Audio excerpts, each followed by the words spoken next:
Good evening students. आज मैं class 8 science का ऑब्जेक्टिव क्वेश्चंस लाया हूँ, objective type questions,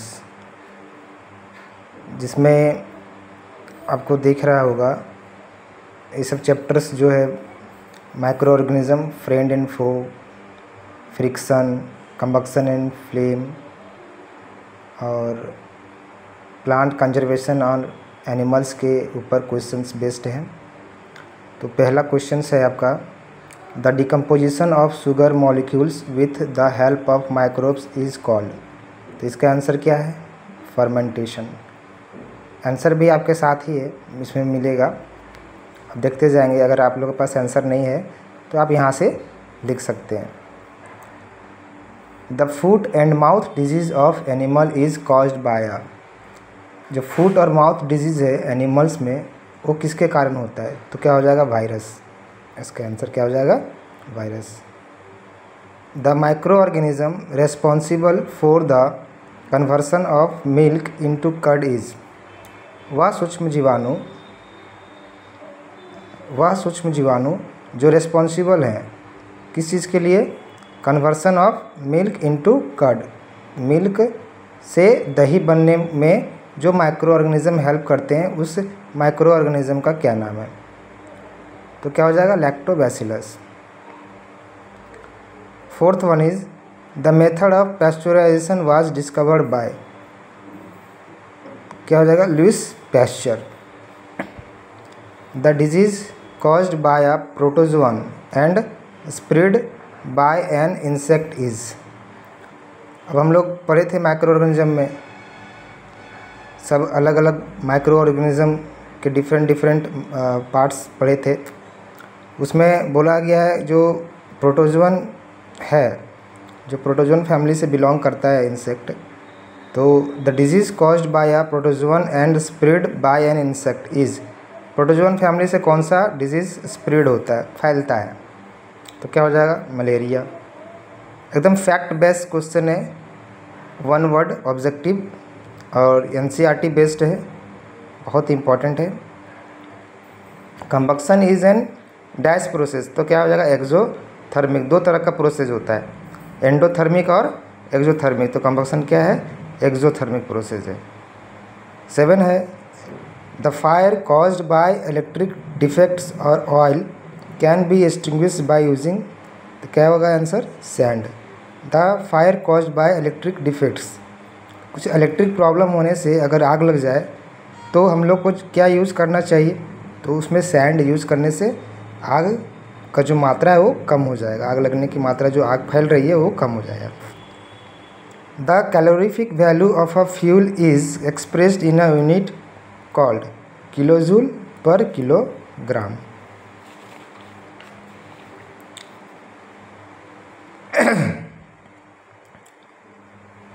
ninth number objective में आ रहा है, एन इकोसिस्टम कंप्राइजेज। मतलब इकोसिस्टम में आपको बायोटिक कंपोनेंट और एबायोटिक कंपोनेंट दोनों मिलके इकोसिस्टम बनाते हैं। बायोटिक कंपोनेंट क्या होता है? Living things. और एबायोटिक कंपोनेंट में क्या आएगा? Non living things. ये बेसिकली हम लोग डिस्कस कर चुके हैं। The red data book releases the list of endangered species. Red data book में क्या है? जो विलुप्त प्राणी है उसका लिस्टेड किया गया है रेड डाटा बुक में। 11th नंबर में है, desertification is cause due to. मतलब डेजर्टिफिकेशन इज कॉज मतलब अगर रेगिस्तानी एरिया डेवलप होता है तो उसका मुख्य कारण क्या है? डिफॉरेस्टेशन का। वहाँ के पेड़ों की कटाई, अंधाधुंध कटाई अगर हो जाए तो डेजर्टिफिकेशन में वह लैंड बदल जाता है, मरुस्थल में बदल जाता है। The seasonal movement of animal to avoid harsh climate condition is called. तो क्या हो जाएगा? माइग्रेशन। माइग्रेशन में क्या होता है? एनिमल और बर्ड्स मूव करते हैं one place to another place, that is called migration. क्यों भाई? तो फूड और शेल्टर के लिए। A contact force that opposes the relative motion between two surface in contact is called friction force. The force required to overcome friction at the stationary state is called, क्या हो जाएगा, static friction. मतलब friction को रोकने के लिए कौन सा फोर्स चाहिए, कौन सा force, the force required to overcome friction at the stationary state is called static friction. The friction offered by fluids is called, fluid से कौन सा फ्रिक्शन होता है, तो drag. Force of friction and weight of a body is हमेशा directly proportional होगा। Pathogenic micro organism present in host cell are called by medicine, are killed by medicine called antibiotics. जो भी माइक्रो ऑर्गेनिज्म से बीमारियां फैलती है वो कौन से मेडिसिन से किल हो जाएंगे, मारे जाएंगे, तो एंटीबायोटिक्स से। तो इस तरह से हमने ऑब्जेक्टिव क्वेश्चंस क्लास 8 का साइंस का हम लोगों ने किया। अब थोड़ा हम लोग चलते हैं, आप देख पाएंगे ये फिल इन द ब्लैंक्स है। मैं आंसर इसमें लिख चुका हूँ और आंसर आपको मिलेगा, आंसर के साथ है। तो माइक्रो ऑर्गेनिज्म फ्रेंड एंड फो के ऊपर जो फिल इन द ब्लैंक्स है वो आपको यहाँ देखने को मिलेगा। तो पहला फिल इन द ब्लैंक्स है the bacteria is dash microbe, तो क्या यहाँ पर जाएगा, सिंगल सेल। सिंगल सेल मतलब एक कोशिका से बना हुआ। दूसरा है dice are the medicine that stop और kill the growth of pathogen. वैसे मेडिसिन का नाम बताएं जो पैथोजन, जो बीमारी फैलती है ना, उसको किल करे, बैक्टीरिया को मारे। तो क्या लेना पड़ता है हम लोग को, एंटीबायोटिक्स लेना पड़ता है। एंटीबायोटिक्स ही है ऐसा मेडिसिन जो पैथोजन के बढ़ने को रोकता है, बीमारी से रोकता है, एंटीबायोटिक्स लेना पड़ता है। Aedes mosquito is the carrier of dengue virus. Dengue फैलने वाले जो है, फैलाने वाले मॉस्किटो कौन है, एडिस, है ना। The disease dash in cattle is caused by bacterium. बछड़े में जो डिजीज़ फैलता है तो कौन सा डिजीज़ फैलता है, तो एंथ्रैक्स फैलता है। Dash is use to preserve the food items like jams, jellies and स्क्वैशेज।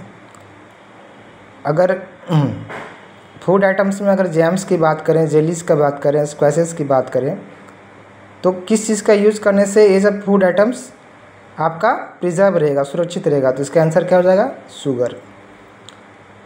Alcohol is provided with the help of east. Alcohol किससे बनता है, प्रोड्यूस होता है, ईस्ट से प्रोड्यूस होता है, ये भी एक माइक्रो ऑर्गेनिज्म है। दूसरे चैप्टर में आते हैं कंबक्शन एंड फ्लेम्स में। इसका फिल इन द ब्लैंक्स में हम देख पाएंगे generally fire in a coal mine is a kind of spontaneous. A good fuel dash at dash caloric value is caloric value. एक अच्छे ईंधन का क्या रहता है, कैलोरिक वैल्यू बहुत हाई रहता है। Acid rain is cause due to dissolve oxide of dash and dash. Acid rain क्यों होता है, उसमें क्या डिजॉल्व रहता है एसिड रेन में, तो nitrogen and sulphur. Burning of fuels leads to dash pollution. अगर फ्यूल जलाएं, ईंधन जलाएं, तो कौन सा पोल्यूशन करेगा हम लोग को, air pollution.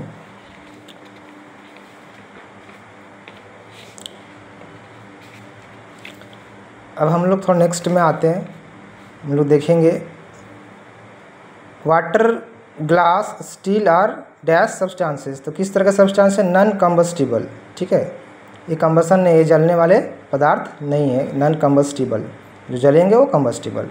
Burning of wood and coal causes dash of air. अगर हम वुड और कोयला को जलाएंगे तो एयर में क्या फैलाएगा, पोल्यूशन। नेक्स्ट चैप्टर की बात करें conservation of plants and animal, उसके बेस पे फिल इन द ब्लैंक्स है।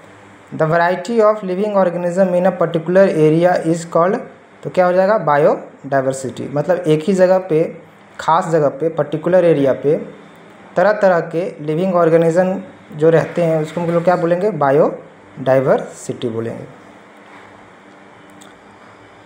नेक्स्ट है the species found in a specific region is called dash species. एक खास जगह पे खास तरह के प्रजाति पाए जाते हैं उसको क्या बोलते हैं, एंडेमिक स्पेसीज।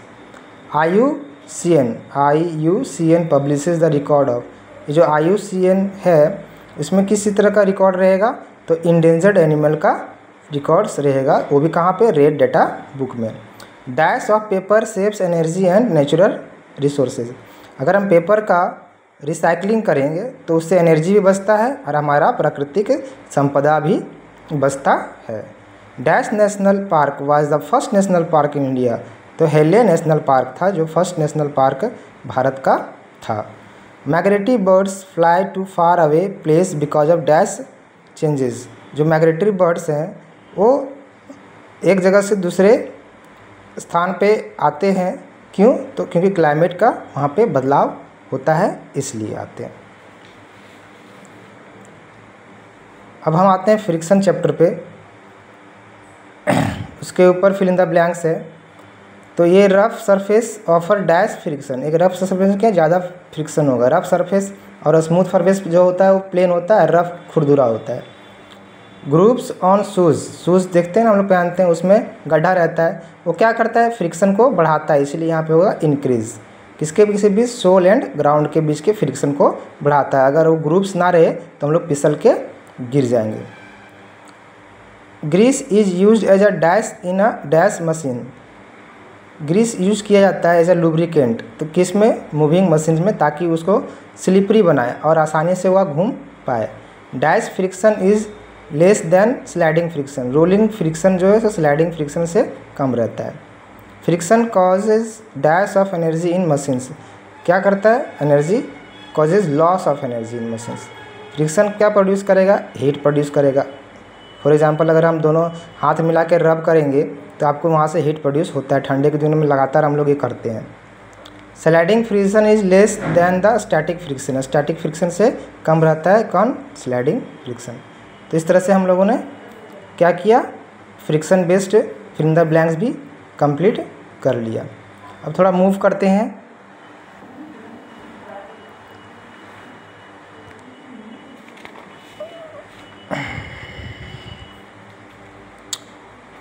ट्रू फॉल्स पे।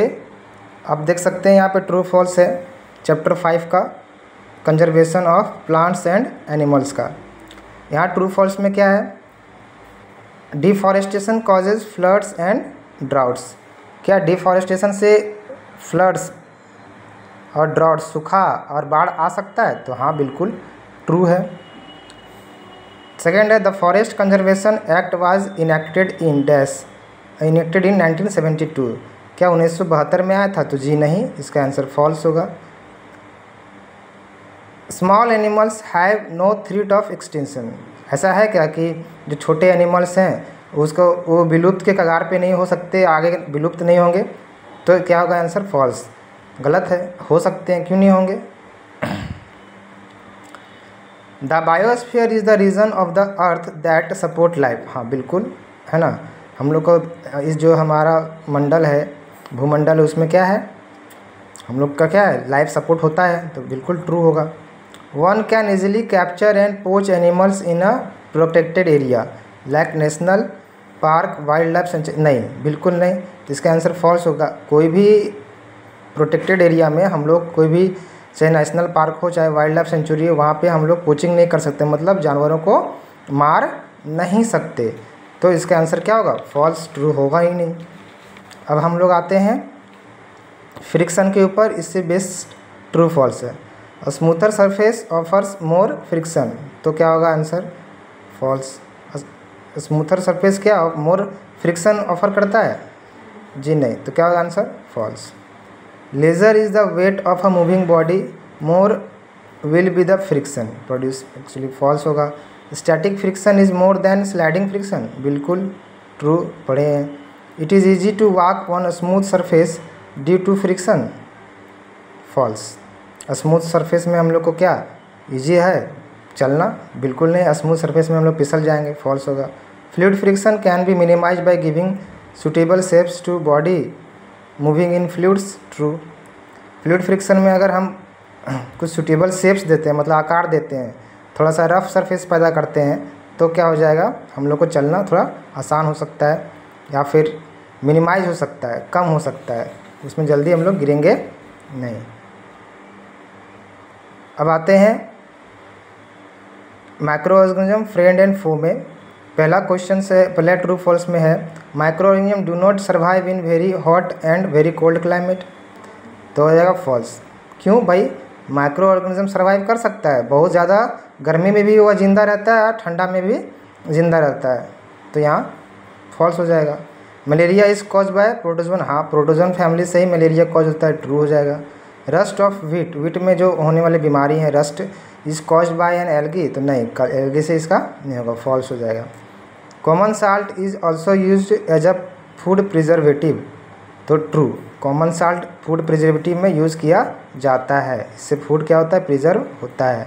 Animal take up nitrogen directly from the atmosphere, नहीं, एनिमल कभी भी डायरेक्टली नाइट्रोजन एटमॉस्फेयर से नहीं ले सकते, इसका आंसर क्या होगा, फॉल्स। कैसे लेंगे, है ना, तो प्लांट, लेग्यूमिनस प्लांट में राइजोबियम बैक्टीरिया रहेगा, नाइट्रोजन फिक्सेशन बैक्टीरिया, उसको एटमॉस्फेयर से नाइट्रोजन क्या करेंगे, वो लेंगे और उसको सॉइल में फिक्स करेंगे, उसके बाद ही वो क्या होंगे, एनिमल्स उसको ले सकता है प्लांट्स के द्वारा, प्लांट्स उसको खाएगा, प्लांट को एनिमल खाएगा और वो लेगा। अब आते हैं कंबक्शन एंड फ्लेम के ऊपर। The caloric value of a fuel determine its efficiency, yes true. All combustible substances give flame while burning, नहीं, सभी कंबस्टिबल सब्सटेंसेस फ्लेम नहीं दे सकते हैं, है ना, ऊर्जा प्रदान करें ये ज़रूरी नहीं है, false.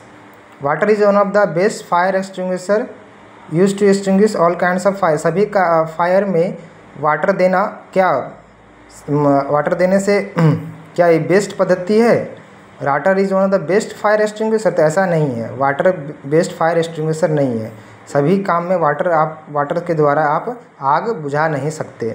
CNG is a clean fuel, तो ट्रू, हाँ CNG है कंप्रेस्ड नेचुरल गैस, ये क्लीन फ्यूल है, ये हार्मफुल नहीं है, तो ये ट्रू होगा। Incomplete combustion of a fuel, मतलब जो फ्यूल पूरी तरह से ना जले, gives poisonous carbon monoxide gas, हाँ जो फ्यूल पूरी तरह से नहीं जल पाता है तो वह पॉइजनस सब्सटेंसेस को क्रिएट करता है, उत्पन्न करता है, तो ये क्या हो जाएगा, ट्रू। तो ये सारे जो ऑब्जेक्टिव बेस्ड क्वेश्चन है, NCERT बेस्ड क्वेश्चन है, एग्ज़ाम में बार बार पूछे जाने वाले क्वेश्चन हैं, और ये सारे क्वेश्चंस को आपको बारीकी से पढ़ लेना है, रिवीजन कर लेना है, देख लेना है और समझ के करना है, और हमने बहुत अच्छी तरह से यह समझाया भी था, तो इससे क्या होगा, आपको विशेष तौर पे प्रिपरेशन का एक स्ट्रेटजी पता चल जाएगा और ऑब्जेक्टिव क्लियर रहेगा और ऑब्जेक्टिव में अच्छे मार्क्स आप ले आ पाएंगे। तो इस वीडियो को देखने के लिए बहुत बहुत धन्यवाद, और अगर पसंद आया हो तो लाइक, सब्सक्राइब और कमेंट ज़रूर करें, और ये सब वीडियो आप ही के लिए है, यूज़फुल वीडियो, सब्सक्राइब करना ना भूलें और बेल आइकन को आप प्रेस करें ताकि हर एक वीडियो, आप important video related to the examination आपको मिलते रहे। Thank you students.